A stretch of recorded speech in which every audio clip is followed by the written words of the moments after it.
Assalamualaikum warahmatullahi wabarakatuh. Kita lanjutkan lagi untuk perkuliahan sistem otomasi industri, di mana pada materi ketiga ini akan dibahas definisi sistem otomasi dari segi bahasa, kemudian apa saja yang menjadi landasan disebutnya, landasan penamaan dari nama otomasi itu, kemudian bagian-bagian saja yang menyusun dari sistem otomasi, kemudian bagaimana sistem otomasi ini bisa mempermudah pekerjaan manusia, kemudian di mana sistem otomasi ini diterapkan, lalu masalah apa yang dapat ditimbulkan pada sistem otomasi ini. Lalu sistem otomasi itu terdiri dari sistem otomasi apa saja, atau bisa disebut juga dari jenis-jenis sistem otomasi. Tapi di sini saya memfokuskan pada pembahasan sistem otomasi yang menggunakan PLC atau Programmable Logic Controller. Jadi tidak menggunakan microcontroller lagi, tapi sudah terdapat PLC.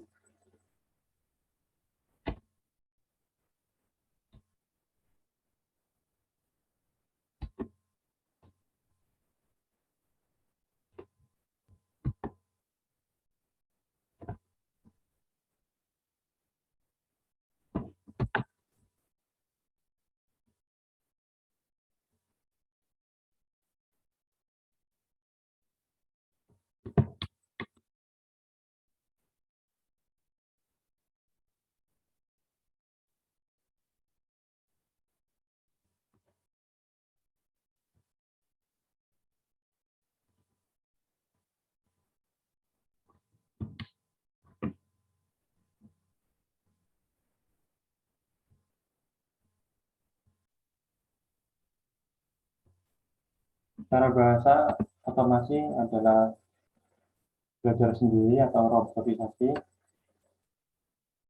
di mana pada sistem ini memanfaatkan kontrol seperti halnya komputer yang digunakan untuk mengendalikan mesin-mesin industri. Dan fungsi utama yaitu menggantikan operator tenaga manusia. Jadi yang dulunya mesin-mesin itu dikendalikan manual oleh manusia, mulai dari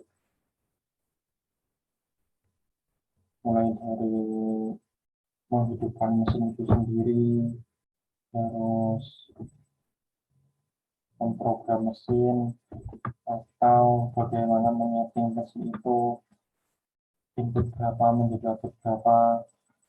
Nah, ketika sistem otomasi ini sudah diterapkan di dunia industri, maka mesin-mesin ini cenderung dia bisa mengendalikan sendiri. Misalkan saja untuk PLC, jadi dia dimasukkan sebuah program di dalam memori, kemudian dia akan beroperasi secara terus-menerus selagi tidak dimasukkan program baru.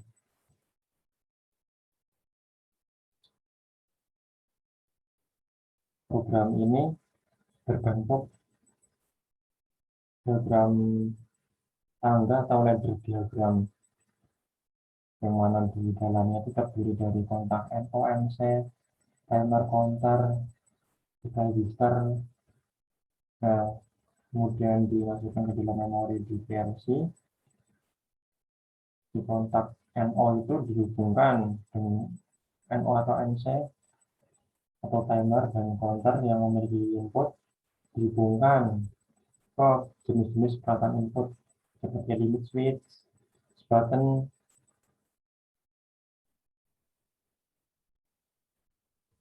kemudian sensor gerak, sensor jarak, output seperti motor stepper, motor DC, motor bahkan motor induksi, di mana jika mengendalikan motor induksi ini digunakanlah sebuah peralatan isolasi yaitu kontaktor. Input PLC juga bermacam-macam, ada yang digital, ada pula yang analog, di mana pada input digital ini hanya mengenal dua kondisi, yaitu kondisi satu atau on dan kondisi nol atau off.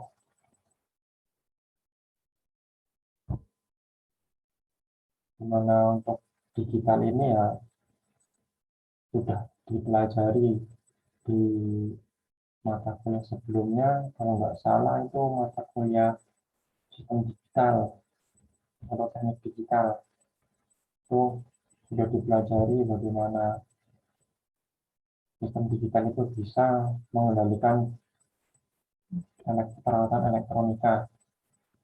Dengan kata lain, sistem digital ini modernisasi atau pengembangan dari sistem analog. Tapi bukan berarti bisa menghilangkan sistem analog seluruhnya, karena masih banyak peralatan yang memang harus dikendalikan dengan sistem analog. Nah, input yang berikutnya adalah input analog untuk PLC ini sendiri, di mana untuk input analog itu mempunyai range. Misal untuk arus mempunyai range mulai dari 4 mA sampai 20 mA. Jika dari sisi tegangan dari 0 sampai 10 volt. Dan dari sisi hambatan dari 100 sampai 250 ohm.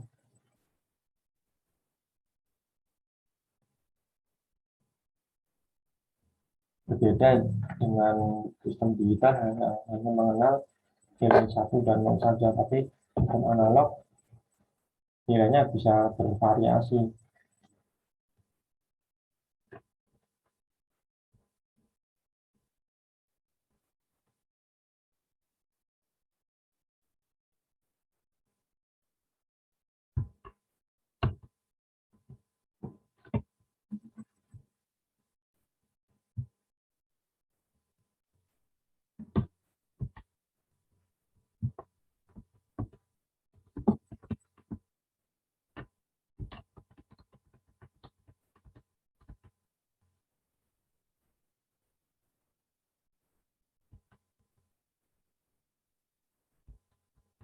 Kemudian dalam pembuatan sistem otomasi ini juga, selain dari pengembangan perangkat, juga dikembangkan pula berbagai macam model matematisnya, seperti misal tadi dari PLC itu pengembangan menjadi diagram tangga, yang sebelumnya adalah hanya berupa gerbang logika dasar atau gerbang OR, AND, NAND, NOT, NOR, XOR, kemudian dikembangkan menjadi diagram tangga, dan ada pengembangan lebih lanjut lagi, yaitu dikembangkan menggunakan sistem cerdas atau sistem adaptif. Pengembangan sistem adaptif ini sebuah perutan bisa mengendalikan input atau sistem umpan balik atau tertutup, sehingga proses dalam pengendalian dapat mendekati target yang ingin dicapai.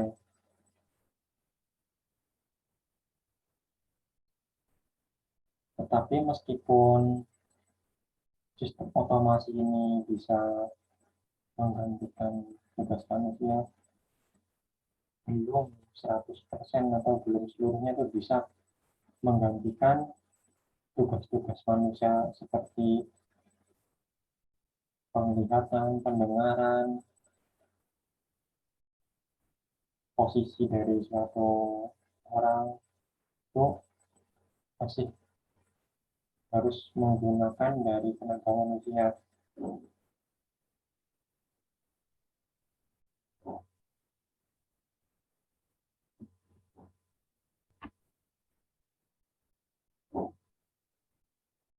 Misalkan saja sistem otomasi industri menggunakan robot juga tetap dia butuh diawasi oleh manusia. Atau ada pula sistem otomasi yang dia hanya sebagai penghubung fisik antara produk dengan manusia. Misalkan dari contohnya tangan robot suatu mesin las. Jadi operator tulang lasnya ada di ruangan, kemudian tangannya dipasang ke simulator robot, kemudian di dalam ada ruangan las di mana gerakan robot itu sudah dikendalikan dari dalam control room.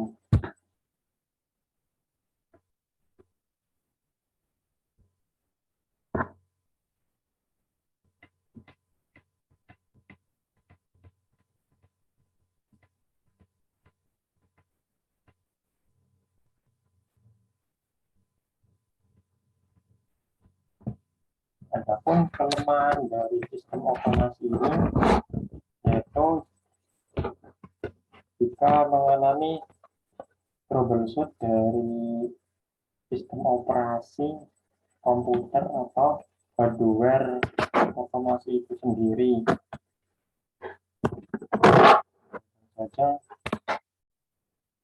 dari segi supply. Dia misalkan trip off sehingga dapat mereset sistem itu, maka harus diprogram ulang hardware atau komputer itu. Ataupun di tahun 2000 pernah terjadi bug di mana sejarah dari di Java Year 2000 terjadi pada tahun 2000 ini terjadi karena semua sistem komputer yang ada di dunia itu membaca bahwa tahun 2000 adalah tahun 90, sedangkan komputer itu diciptakan kurang lebih tahun 80-an, terutama komputer Windows ya.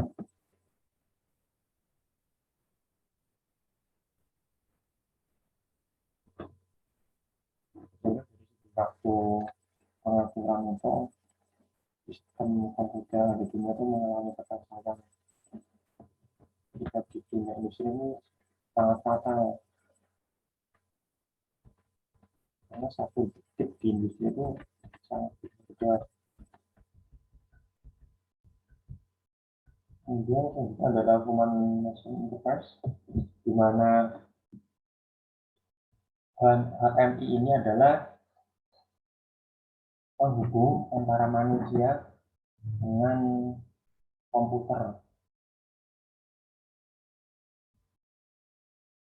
Secara garis besar seperti itu, penghubung antara manusia dengan komputer. Di mana dengan dibuatnya HMI ini, itu manusia akan sangat dimudahkan dalam memprogram, memonitor, mengendalikan dari suatu sistem. Misal saja di suatu pembangkit itu terdiri dari unit generator, kemudian generator, kemudian unit trafo step up, kemudian unit gardu induk, kemudian unit transmisi. Di mana 4 bagian ini tuh harus termonitor seluruhnya, harus saling terintegrasi. Nah, di dalam sistem HMI ini, misalnya unit pembangkit itu digambarkan oleh 9 diagram. Di situ ada Drakor berbentuk simbol, trafo, gas, semuanya udah berbentuk simbol semua. Kemudian termonitor, besaran semua besarannya. Misalkan generator termonitor kecepatannya berapa RPM, suhunya berapa derajat, tegangan outputnya berapa, cosp-nya berapa, bahkan di tegangan itu ada tegangan, ada daya aktif, reaktif, daya semu. Kemudian dari sisi trafo juga sama, suhu sampai termonitor, busnya itu berapa tegangannya. Jadi sudah dapat diketahui lossisnya itu berapa. Kemudian unit gardu hidupnya terbaca berapa beban yang saat itu diampu oleh pembangkit itu. Kemudian di hal itu juga bisa melindungi dari otomasi itu sendiri. Ya kan di pembangkit ada suatu gangguan di salah satu industri yang disukai oleh pembangkit itu, maka pembangkit itu bisa mengisolasi diri dari gangguan itu dan mengamankan beban-beban lainnya sehingga gangguan pada suatu beban tidak menjalar ke beban lainnya dan pembangkit itu sendiri.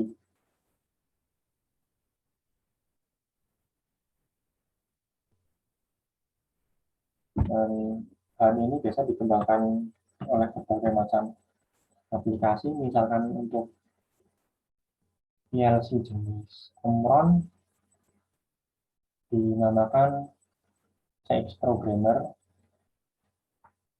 kemudian di PLC jenis Schneider itu dinamai oleh Twido. Juga bisa kalian membuat suatu sistem HMI di MATLAB, namanya itu Simulink. Bahkan kalian bisa membuat di program-program biasa dipakai orang IT seperti Java, MySQL, PHP, dan masih banyak lagi.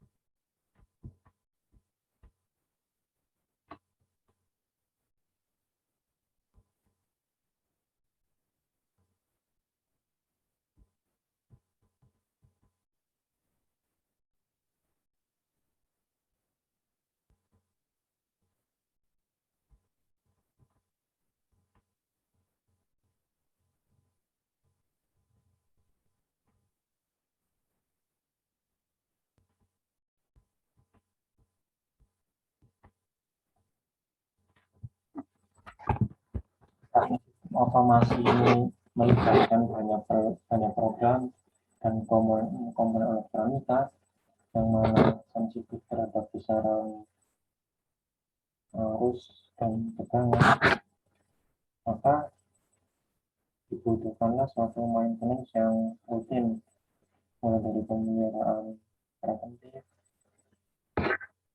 kemudian pemeliharaan secara visual, pemeriksaan secara visual, secara pengukuran,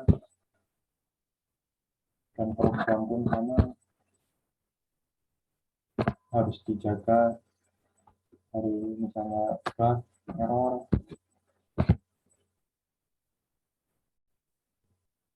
sehingga untuk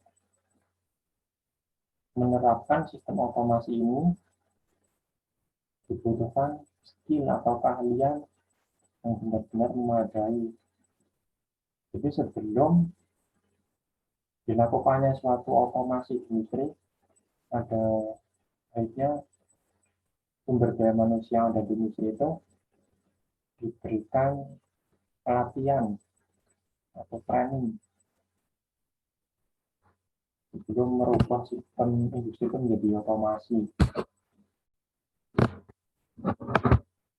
Jadi ketika ada troubleshoot dapat langsung mengatasi sebelum gangguan itu menjalar ke bagian lainnya.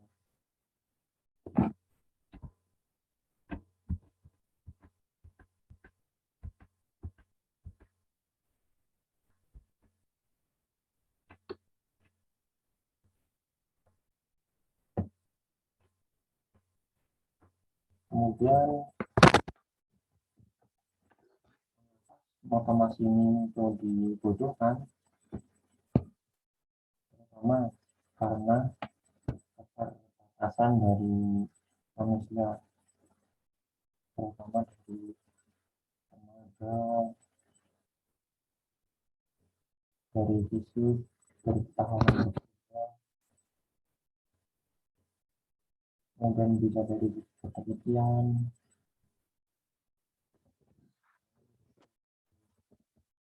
seperti yang banyak kita seperti menguntungkan jika menggunakan otomasi karena presisinya itu lebih tinggi.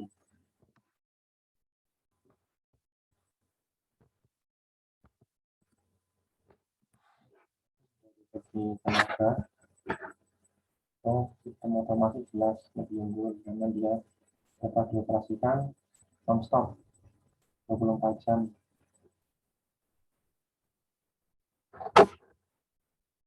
Manusia itu hanya bisa bekerja maksimal itu 8 jam, sehingga untuk memenuhi 8 jam itu harus digantikan beberapa shift. Otomasi ini dapat mengurangi shift kerja dari pekerjaan manusia itu sendiri.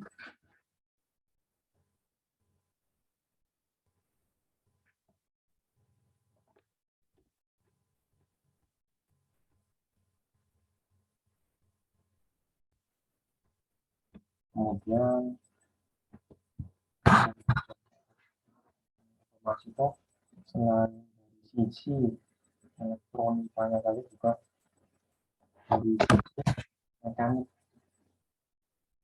Biasanya peralatan otomatis ini selain dari elektronik juga mekanik dan pneumatik dan mekanik yang terdiri dari pneumatik dan hidrolik. Yang mana perbedaan dari pneumatik dan hidrolik ini yaitu dari sisi daya yang dibutuhkan. Jadi ketiganya elektronik, pneumatik, dan hidrolik itu terutama dari sisi tenaga yang dibutuhkan dan dikonsumsi dari peralatan itu. Ini di elektrik, dia mengkonsumsi tenaga listrik. Di pneumatik, dia mengkonsumsi tenaga angin. Jadi angin yang bisa mengendalikan dari peralatan pneumatik. Dengan hidrolik itu fluida atau minyak atau oli.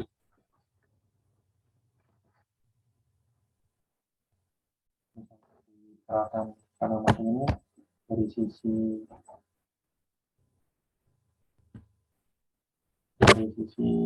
tenaga dan besarnya alat itu lebih kecil dibanding yang hidrolik. Nah, kalian menjumpai peralatan hidrolik yaitu seperti dongkrak, karlik,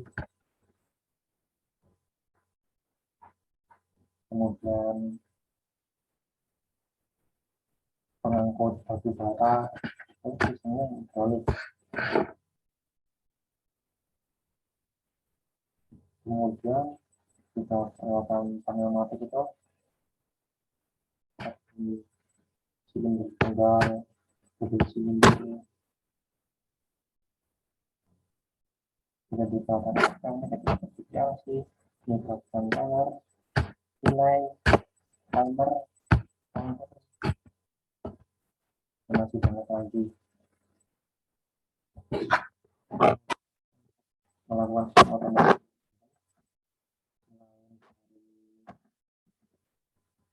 mempersiapkan sumber daya manusianya juga perencanaan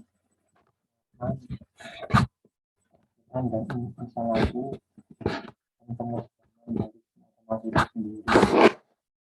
Misalkan akan mengotomasi suatu industri otomotif mobil, katakan harus dibuat layoutnya, industri itu seperti apa yang bisa diotomatisasi, terus komponen apa saja yang yaitu elektronik, maka sumber listriknya berapa yang akan dipakai, jika perawatan karena tidak hidrolik, maka sumber dayanya itu bagaimana instalasinya, kemudian setelah direncanakan dan selesai instalasi, kemudian harus direncanakan juga inspeksi dan komisioningnya. Jadi tidak hanya sudah jadi terus dipakai, terus tidak ada itu tidak mungkin karena biaya investasinya juga sangat besar.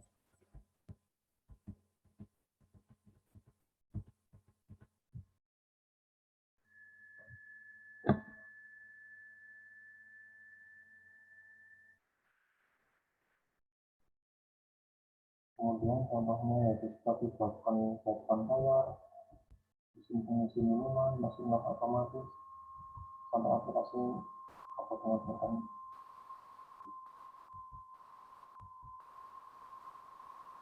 Dan sistem otomasi ini juga bisa mengalami berbagai macam program yang sangat kompleks.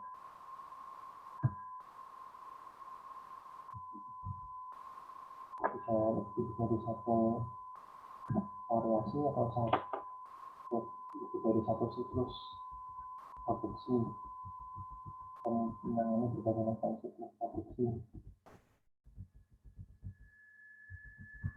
Nah, ini untuk perbedaan objek yang dapat diselesaikan mungkin hampir sama seperti yang kemarin saya terangkan, seperti objek otomasi, programmable otomasi, dan fleksibel otomasi. Di mana ada beberapa ini untuk pengajaran pekerjaan tertentu saja atau satu ini saja. Dan dari sisi jumlah produknya pun banyak, waktunya cepat, efisiensi yang sangat tinggi, tetapi variasi produk dari ini sedikit. Kemudian untuk kami tetap ini juga sama, hanya memproduksi atau macam produk, tapi parameternya bisa divariasikan untuk macam-macam. Kemudian untuk fleksibel ini sifatnya bisa universal.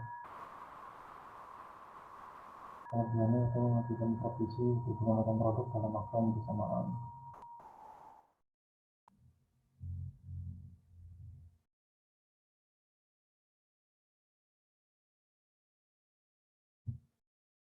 Dan pada dasarnya satu sistem otomasi itu adalah sebuah pengembangan dari sistem kontrol atau bagian cabang ilmu sistem kontrol, karena dia terdiri dari berbagai macam bagian layaknya seperti sistem kendali. Misalkan saja dia terbagi dari objek yang akan dikendalikan atau disebut dengan plan. Kemudian dia juga memiliki sebuah controller atau aktuator, dan dia pun memiliki nilai yang akan dicapai atau disebut input atau setting point. Besaran yang bisa dikendalikan juga bermacam-macam, seperti suhu, kecepatan arus, dan tegangan. Kemudian arsitektur dari sistem otomasi ini ada yang bersifat direct digital control. Dari sisi namanya itu juga bisa digital dan dia langsung. Artinya apa? proses yang ada di komputer ini langsung mengendalikan plan yang ada di sini tanpa ada proses setelahnya. Jadi komputer ini benar-benar sebagai pengendali penuh mulai dari perencanaan, monitoring, kendali, proteksi itu di sini semua. Berbeda dengan yang DCS, distribusi control system. Nah, dia setelah dari komputer itu masih harus melewati proses kontrol ini. Nah,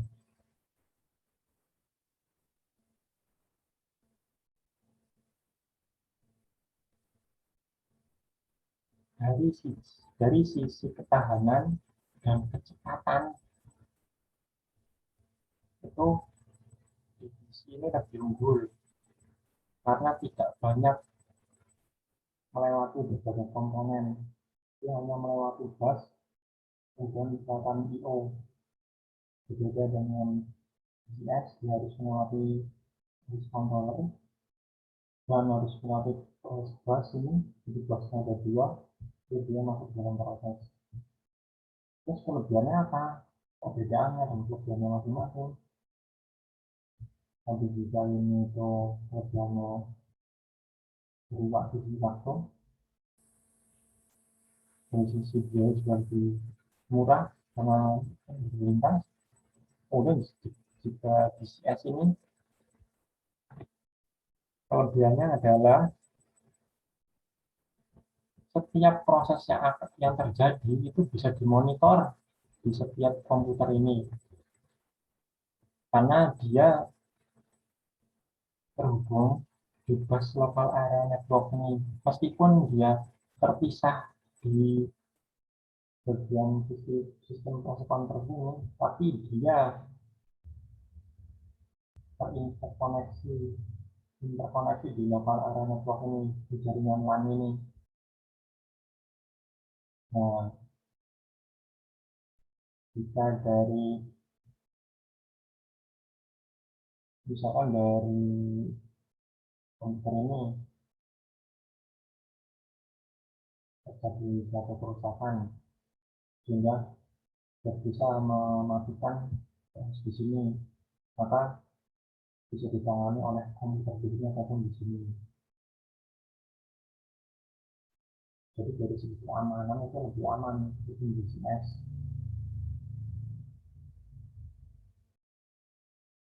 Dan kelemahan misalkan dari segi kecepatan itu mulai diperbaiki di sini dari kapal network ini sudah diperbaiki komunikasi atau nirkabel.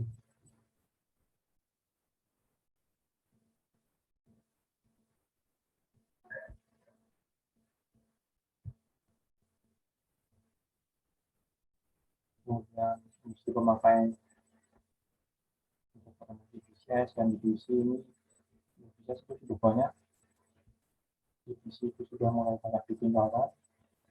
Kita bisa lihat di sini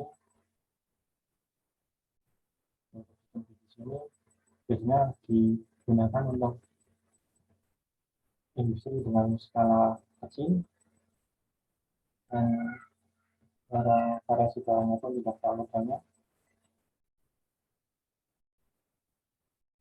Nah, karena sistem di sini tuh cenderung variasinya itu banyak berbeda dengan di sini yang di DCS. DCS itu cenderung skalanya itu lebih besar karena dia butuh monitoring yang ketat.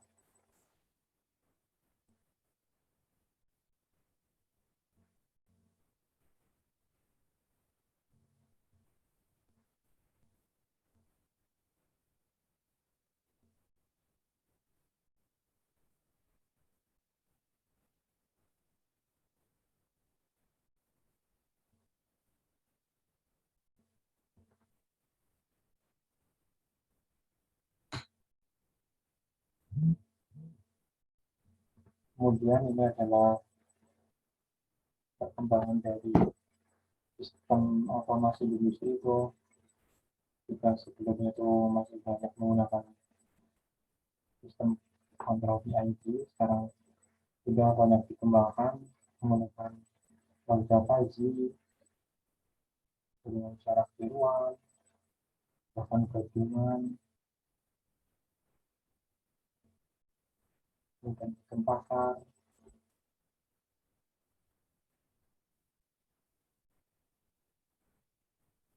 hingga kemungkinan dari berbagai sistem kembali ini tidak bisa mengatakan sistem digital itu lebih baik dari sistem analog,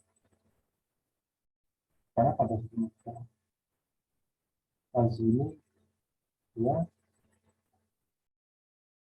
ada rank nilai antara 0 sama 1,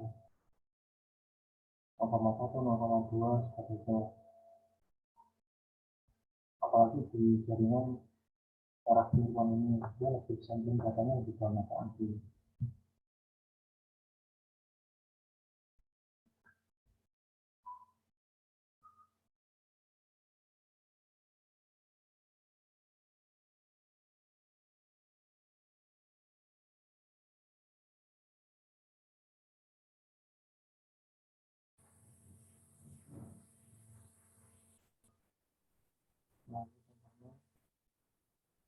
Nah, masalah satu kembali satu komputer ini memberikan program di prosesor realistis bukan digital, lalu program itu dijalankan mendapatkan input, intinya tadi bisa berupa analog ataupun digital, tapi tidak berupa analog maupun digital. Lalu program di dalam PLC ini juga bisa berubah secara offline maupun online.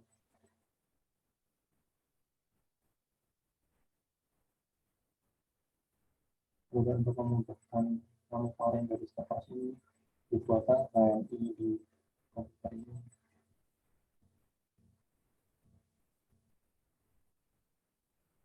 Jadi selain penggunaan program dari prosesor ini, prosesor pun menjadikan suatu informasi ke komputer di sini.